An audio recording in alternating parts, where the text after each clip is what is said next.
The broad canvas of Nigeria's political, social, and economic landscape no doubt shows that the country is divided along ethnic, religious, and class lines. A development many say has continued to compromise attempts to deliver good governance to the citizens. Speaking on the insightful statements uttered by politicians during the electioneering period and post-election period, a political analyst Ademola Babalola says religious and ethnic divide is bad for the country's democracy, stressing that the focus ought to be on presenting a united front. Nigeria's democracy is still a work in progress, but not yet there in terms of developed countries, the senior climes, American democracy, UK, and other part of the globe. But then, in this part of the world, Nigeria, as a case study now, you see politicians always employing some sentiments. Use tribal sentiments, ethnic coloration, religious affiliation, other things to drive their political aspiration.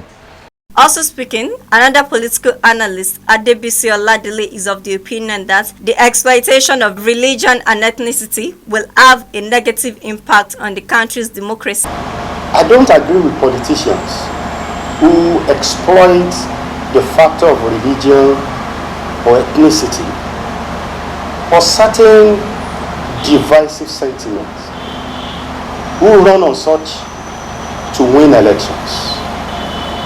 They are doing disservice to this country, and I regard such candidates as either weak or wicked or unpatriotic. Nigeria is older than all of us that are here today.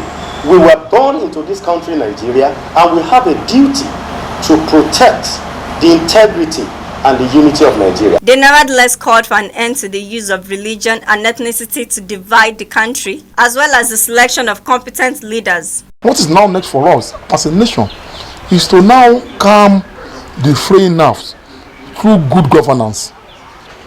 We must be patriotic as Nigerians, wherever we are. We must not allow our religious sentiment to becloud our sense of reasoning and judgment. We should always know that meritocracy is better than, say, this is my tribesman or tribesmen.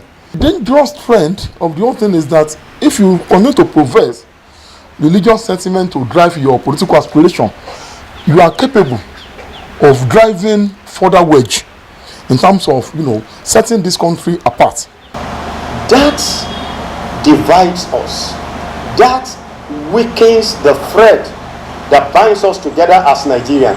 That definitely works against our communal goal of having a better Nigeria, where merit will be upheld in determining who gets what. And it is only when we allow merit and popularity to determine, be determining factor in our democracy, that Nigeria can move forward.